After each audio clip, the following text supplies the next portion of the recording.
Todas las naciones de Europa, todos sus ciudadanos se enfrentan hoy mismo a una crisis existencial por partido doble. El sistema de euro y todo el sistema financiero transatlántico han entrado en un proceso de desintegración total de la economía.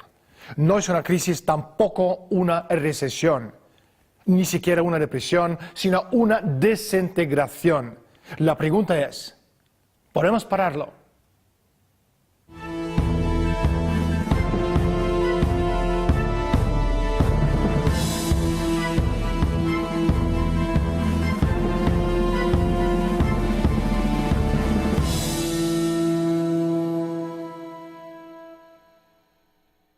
En los últimos 10 años, la Unión Europea se ha convertido en un superestado.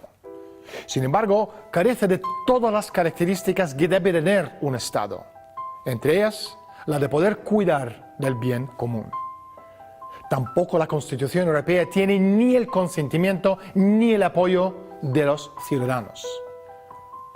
Lo que sí tenemos en Europa es una burocracia descomunal, toda una serie de organismos superpuestos que no rinden cuentas a nadie. El colapso del sistema monetario transatlántico significaría la desintegración por una reacción en cadena o mediante la destrucción de los bienes de Europa y América del Norte en una explosión hiperinflacionaria tal y como ocurrió en Alemania en 1923. Dentro de unos minutos hablaremos con Helga Zepp, la fundadora de Plataforma Política Buso en Alemania y también la fundadora de Instituto Schiller. Pero primero, salimos a la calle y preguntamos a la gente su opinión sobre la integración europea. ¿Cuál es el futuro del nacionalismo europeo? A ver lo que opina la gente. Una diferencia muy grande entre lo que es lo de arriba y lo de abajo. A mí me gustaría que el nacionalismo fuera la humanidad. Una integración comercial muy fuerte. Ni idea. No respondo a eso. Por lo que uno oye de los expertos, los economistas y tal, por lo visto habría mucho desastre. Hombre, a los políticos les interesa porque para ellos es un chollo. El estado de bienestar, que sin duda es el estandarte de la Unión Europea. Conflicto grandísimo, volver otra vez a la peseta. Le conviene, la cuestión es que si empieza a combatir todos los problemas que tiene por cuenta propia, pues no lo va a lograr. Que no hay cosa más tonta que un obrero de derechas. Helga, bienvenido desde la sombra. ¿Por qué piensas que las dos únicas opciones del actual sistema transatlántico son la ruina y el impago o un estallido? La cuestión es que durante estos 5 años que ha durado la crisis financiera comenzada en julio de 2007, las instituciones financieras han convertido la deuda especulativa privada en deuda pública estatal. Ahora intentan rescatarlas imponiendo la austeridad pública en países como Grecia, España, Italia y Portugal, aunque también en los países del norte. Si esto no se lleva a cabo, se produce el desplome inmediato del sistema bancario. Los Estados Unidos necesitan como mínimo 8.000 millones de euros este año. Pero si te pones a imprimir esa cantidad de dinero para impedir el desplome bancario, se dará una explosión de hiperinflación en un tiempo muy corto. Miramos Grecia. Lo que intentan hacer es reventar el sistema, pues al no dejar que Grecia reorganice su sistema, están convirtiendo a este país, pobre Grecia, en un instrumento pidiendo que la deuda griega sea compensada por Europa. Pero esa deuda no vale nada. Es un desperdicio, dinero de Monopoly. Aunque claro, a pedirle a Europa, que a su vez sufre su propio derrumbe financiero, que absorba una deuda impagable, la cual los griegos, por cierto, nunca, pero nunca podrán pagar, indica que es seguro que se va a destruir Europa. Y se está haciendo, y se hace a propósito, pues nadie, ni siquiera el presidente de la Comisión Europea, Barroso, cree que Grecia, Portugal y España pueden ser salvados. Lo absolutamente seguro es que estamos en un proceso de total desintegración económica. Pero es esta desintegración accidental, es decir, el resultado de una mala planificación, o se ha hecho a propósito. Y si es así, ¿por quién y por qué? Es ambas cosas. Yo diría que hay diferentes grupos con diferentes intereses. Pero fíjese en lo que dijo Jacques Attali en entrevistas públicas. Dijo que el antiguo euro había sido concebido como un mecanismo deliberado para imponer la unión política, con la que nadie estaba de acuerdo. En otras palabras, cometieron un burdo error al crear el euro para poder, en la primera crisis, imponer una dictadura política, en la forma en la que vemos actualmente con el MSE. Creo que la intención era la industrialización de Europa. Y si se fija en las políticas de la Comisión Europea respecto a España, por ejemplo, verá que cancelaron todos los programas que hubieran permitido la recuperación española, como por ejemplo el 25% del presupuesto científico. Creo que está muy claro que nadie en la Unión Europea tiene la intención de que España se recupere. Y de hecho creo que el auténtico objetivo, dado el hecho de que la Unión Europea es la más rica expresión del Imperio Británico, es la reducción de la población y la vuelta a determinado tipo de estructura feudal. Lo que queremos decir con globalización, entre comillas, es en realidad el Imperio Británico. Si tomamos el conjunto de los bancos centrales, los bancos de inversión, los fondos de inversión libre, las operaciones bancarias en la sombra, las empresas de crédito y la manera en que estas instituciones financieras controlan no solo el sistema económico, sino también los gobiernos. Y añadimos a todo esto los Commonwealths y los mercenarios privados que constituyen actualmente los ejércitos. Tenemos al Imperio Británico bajo otra forma, pero sigue siendo el Imperio Británico. Helga, esta crisis tiene ya 5 años y en todo este tiempo los gobiernos de G20 han sido incapaces de tomar la menor medida para regular el sistema bancario. ¿Por qué crees que los gobiernos parecen menos poderosos que las instituciones financieras de estos mismos estados? Si recordamos los años 30 y 40 en Francia, vemos que existe un fenómeno llamado sinarquía. Incluso hay un estatuto de la sinarquía en el que se afirma que las instituciones financieras se aseguran de que ningún político llegue jamás a un alto cargo si no está al servicio de los intereses de la banca, sobre todo en un momento de crisis. Tienen que estar absolutamente seguros de que no servirán al bien común. Si nos fijamos en ello actualmente, la mayoría de los políticos sigue este principio de aliarse para seguir adelante. Pero en algunos casos han de demostrar que tienen un cadáver en el armario para hacer carrera. Solo quiero recordarle que algunas personas que se han convertido en ministros fueron alborotadores callejeros en su juventud y ahora posan como si fueran grandes estadistas y dirigen el Consejo Europeo de Asuntos Exteriores junto a George Soros. Aquí tiene un caso clásico de gente que quiere demostrar que está totalmente a favor del sistema antes de poder hacer una carrera, y sus delitos previos o sus fechorías son la garantía de que nunca abandonarán el sistema.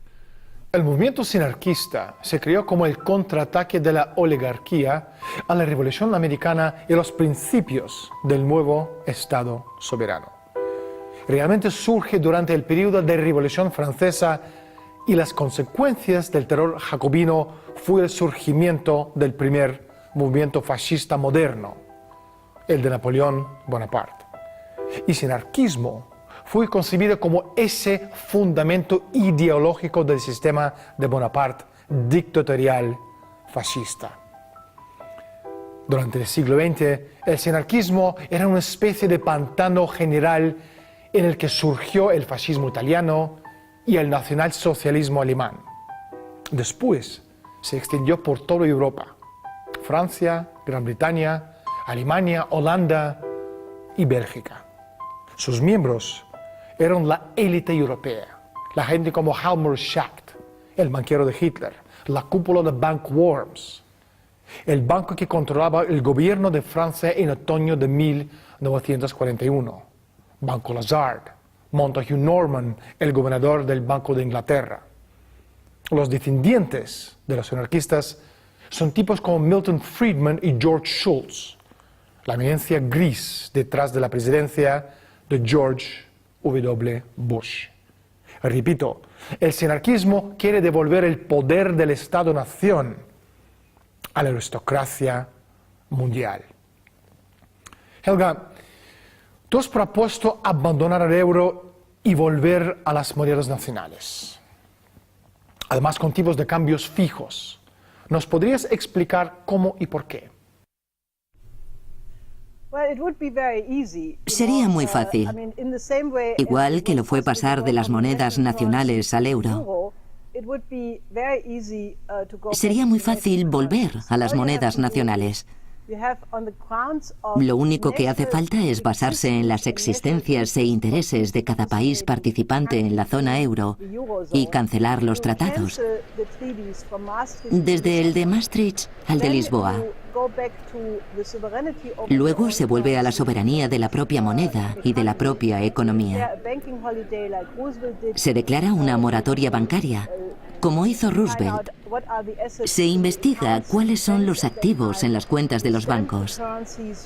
Se marcan los billetes con una especie de tinta magnética y se impone un control de los cambios durante un corto espacio de tiempo. Luego se pasa a la nueva moneda. De esta manera se podría relanzar la economía real. No obstante, habría que combinar esto con unos tipos de cambio fijos en el sistema crediticio. Uno de los peligros de todo el entramado de la Unión Europea es el Tratado de Lisboa, que reemplazó a la Constitución Europea. Un truco sofisticado para hacer el monstruo de Lisboa aún más apetecible ha sido el presentarlo como una base necesaria de la identidad europea para contrarrestar la agresiva y negativa influencia norteamericana sobre los demás continentes. Sin embargo, esto es un timo con cebo deliberado, al mismo tiempo que se va definiendo claramente una fusión entre la Comunidad Europea y la OTAN.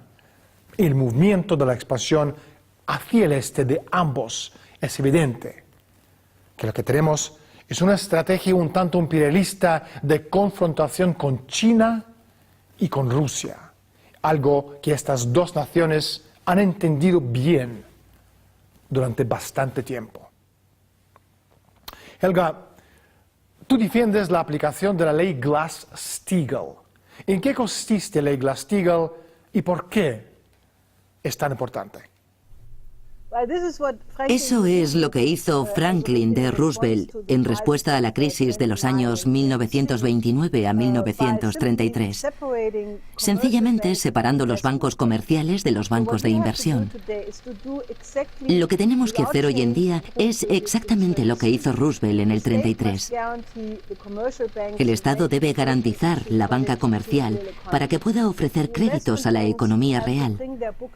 Los bancos de inversión deben imprimir sus cuentas en orden, sin ventajas fiscales o paquetes de rescate, o sea, sin tener acceso a los activos de ahorro de los bancos comerciales. Si publican sus cuentas en orden y resulta que son insolventes, mala suerte, deberán declararse en quiebra. De esta manera nos quitaríamos de en medio todo ese volumen de millones de residuos tóxicos en forma de contratos derivados, que son la razón por la que el sistema está a punto de explotar. ¿Cómo podría aplicarse el sistema Glass-Steagall en el contexto europeo? ¿Qué precedentes hay? Creo que el mejor ejemplo de precedente es la reconstrucción de Alemania en la posguerra. Recuerde que Alemania en 1945 había quedado arrasada por los bombardeos y el Plan Marshall, administrado por el Banco Estatal Alemán de Crédito, aplicó el modelo de Roosevelt para la reconstrucción, utilizando las instituciones financieras para canalizar los créditos estatales hacia proyectos bien definidos. Todos sabemos que Alemania pasó de ser una montaña de escombros al famoso milagro económico alemán en pocos años gracias a este método. Este es exactamente el mismo método que debe aplicarse en todo país europeo hoy en día. Si hay voluntad en las instituciones y la población de hacer tal cosa, es perfectamente posible hacerla en cada país, no solo en Alemania. Secretario de Estado George Marshall propuso una solución a la desintegración económica a las que se enfrentaban los países europeos tras la Segunda Guerra Mundial. De ahí viene el nombre Plan Marshall. Los Estados Unidos se comprometía a proporcionar ayuda para reconstruir económicamente a Europa. A cambio, Estados Unidos eligió la liberalización del comercio y del mercado europeo, lo cual garantizaba la americanización de Europa. Plan Marshall, además de ayudar a levantar Europa, dio origen en 1950 al Plan Schuman, lo cual dio origen a su vez a la Comunidad Europea del Carbón y del Acero y finalmente al Mercado Común, la primera piedra de la construcción de un imperio, el de la Empresa Mundial S.A. Helga, tú presentaste un plan para el milagro económico en Europa meridional y el Mediterráneo. ¿En qué consiste este plan? Partimos de la Conferencia de Ministros de Transportes de la Unión Europea, en la que se decidieron 10 pasillos prioritarios de transporte. Pero estos nunca se han construido o en muy poca medida. Si pusiéramos esto en la agenda, conectaríamos las vías fluviales europeas del Rin, Main, Danubio y el Canal, que a través de un sistema de ríos y canales comunicaría ese sistema con el Mediterráneo. Esto implicaría llevar las comunicaciones de alta velocidad a los Balcanes, a Grecia y a Italia del Sur.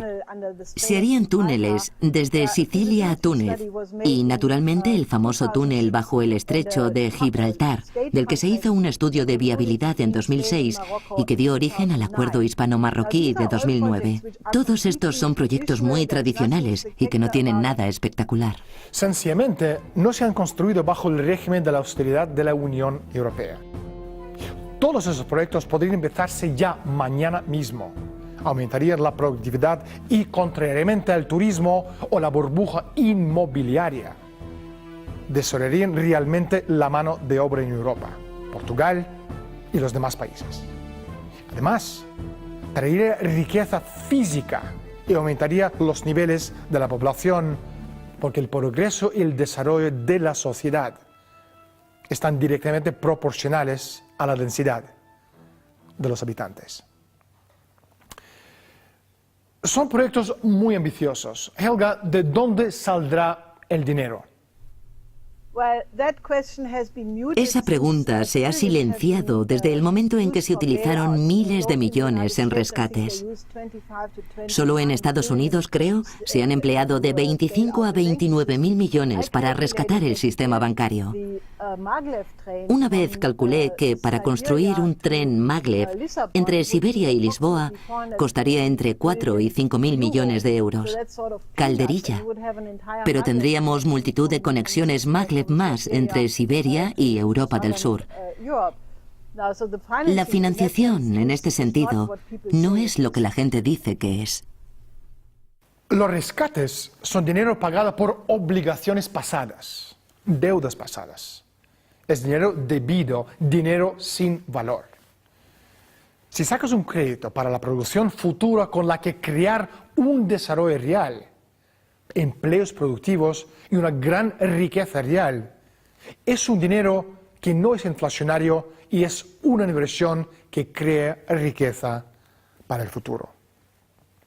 Helga, hablando del futuro, ¿qué significa para el plan la reciente popularidad de Curiosity?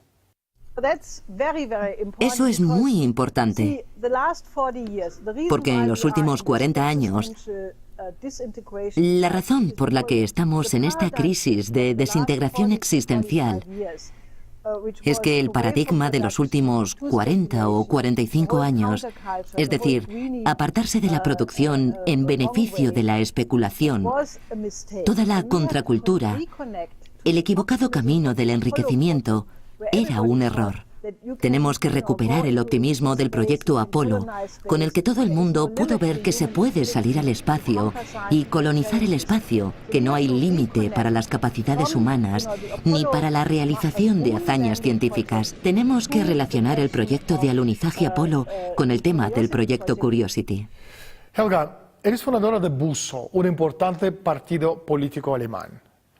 Mucha gente, sobre todo gente en el sur de Europa, le está echando la culpa a Alemania de sus problemas económicos.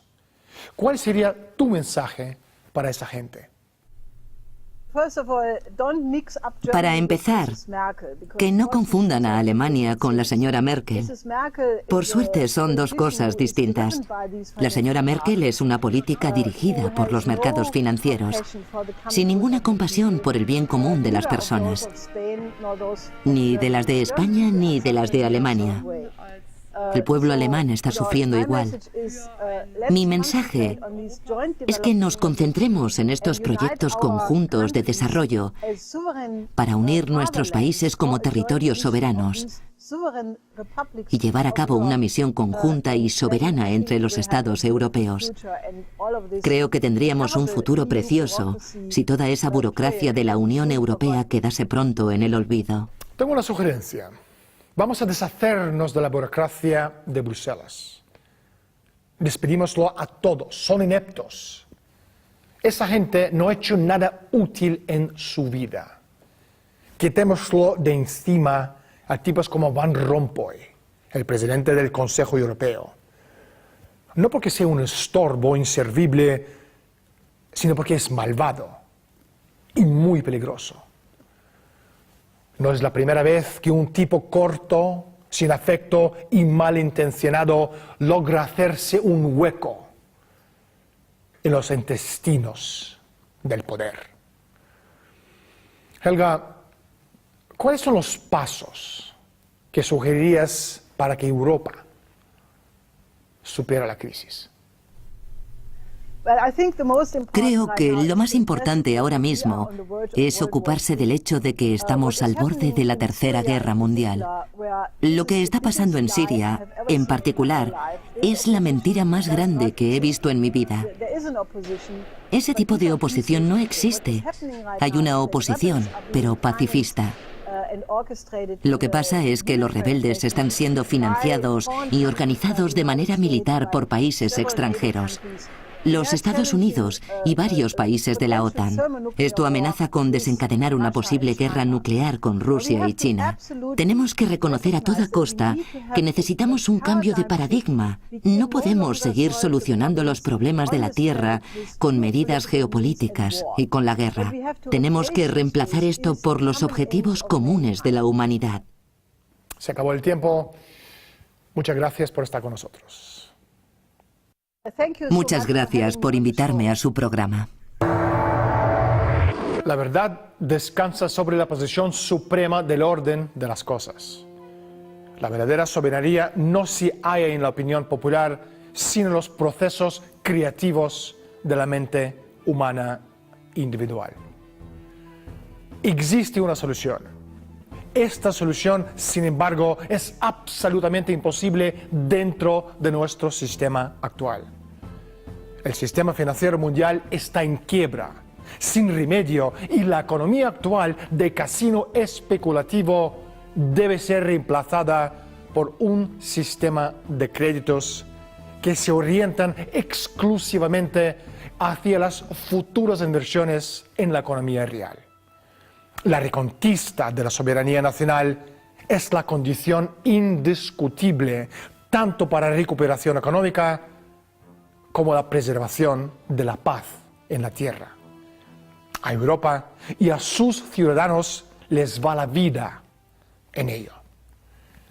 Hasta que podamos transportar a la humanidad a la edad de la razón, la historia va adquiriendo forma no por la voluntad de las masas humanas, sino por un puñado de aquellos que para bien o para mal dirigen el destino de toda la humanidad como manada de vacas de pasto en pasto y en ocasiones también al matadero.